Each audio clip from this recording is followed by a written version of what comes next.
Hello and welcome guys, मैं विशाल प्रसाद आप लोग का स्वागत करता हूं मेरे यूट्यूब चैनल में। तो आज हम लोग सुनेंगे हॉरर स्टोरी जिसका नाम है डरावना बाथरूम। तो स्टोरी स्टार्ट करने से पहले आप लोग को बता देते हो, अगर आप लोग को स्टोरी अच्छी लगे तो प्लीज़ लाइक करें, शेयर करें और चैनल को सब्सक्राइब करके बेल आइकन दबा दें। इससे ये होगा कि मैं जब भी वीडियो अपलोड करूँगा सबसे पहले नोटिफिकेशन आप लोग के पास आ जाएगी। तो चलिए स्टार्ट करते हैं अपनी कहानी को। एक बार की बात है, जिया और सौरभ जिनकी अभी कुछ दिन पहले ही शादी हुई थी, उन्होंने वीकेंड पर मुंबई घूमने का प्लान बनाया। अगस्त का महीना था, बहुत बारिश हो रही थी। वो लोग अपनी कार से निकले थे। बारिश इतनी तेज़ हो रही थी कि सामने का कुछ दिखाई नहीं दे रहा था। रात भी हो गई थी। उन्होंने रात में कहीं रुकने का सोचा। उन्हें एक छोटा सा होटल दिखाई दिया। वो लोग उसी में चले गए।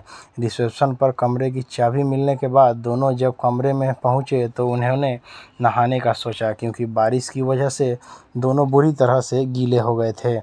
जब बाथरूम में देखा तो शावर में और नल दोनों में ही पानी नहीं आ रहा था। उन्होंने रिसेप्शन पर फ़ोन किया तो वहाँ कोई फ़ोन नहीं उठा रहा था। तब सौरभ खुद रिसेप्शन पर कहने चला गया। पीछे से अपने आप शावर में पानी आने लगा।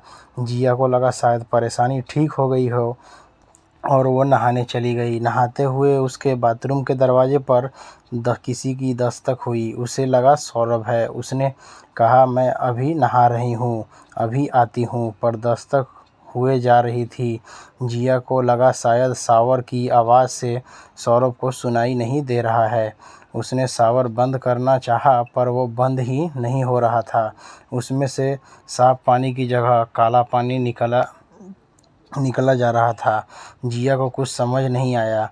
पूरे बाथरूम में गर्म पानी की वजह से धुंधला धुंधला हो गया। उसने देखा कि वो काला पानी धुआं बनकर एक आदमी की आकृति में आ गया। यह देखकर जिया जोर से चिल्लाते हुए भागी और बेहोश हो गई। सौरभ वापस आया तो उसने जिया को बेहोश देखा तो उसको पलंग पर लिटाकर वो बाथरूम में आया तो वहाँ कुछ नहीं था। एक चाकू पड़ा हुआ था। वह चाकू को उठाकर जैसे ही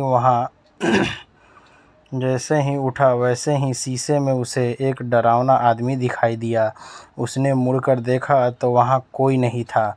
जिया को जब होश आया तब उसने अपने साथ हुई घटना को सौरभ को बताया। वो दोनों उसी समय उस होटल से निकलकर अपने घर को वापस चले गए। यह किसी को पता नहीं चल पाया कि आखिर उस बाथरूम में होने वाली घटना किस वजह से हुई थी, आखिर कौन था वहाँ पर। इसकी कंप्लेन उन्होंने रिसेप्शन में जाकर भी किया था। तो रिसेप्शन के जो मैनेजर थे वो अपने 2-3 कर्मचारी को लेकर उस रूम में गए और जाके वहाँ पे छानबीन करने की कोशिश की।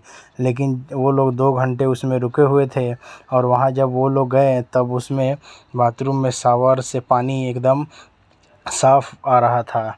तो ये देखकर उन्हें लगा कि शायद ये लोग को यहाँ रुकने का मन नहीं है। लेकिन इसके बावजूद भी वो दोनों उस होटल में नहीं रुके और वहाँ से वो दोनों जाना ही बढ़िया समझे। तो इसीलिए दोस्तों ये कहानी यहीं पर ख़त्म होती है। आप लोगों को कहानी कैसी लगी हमें कमेंट करके ज़रूर बताइएगा। अगर आप लोगों को कहानी अच्छी लगी तो प्लीज़ लाइक करें, शेयर करें, चैनल को सब्सक्राइब करके बेल आइकन दबा दें। तो मैं विशाल प्रसाद आप लोग से विदा लेता हूँ। मिलूंगा एक और नई कहानी में। तब तक के लिए खुश रहे, मस्त रहे, अपना ख्याल रखें, अपना फैमिली का ख्याल रखें। जय हिंद, वंदे मातरम।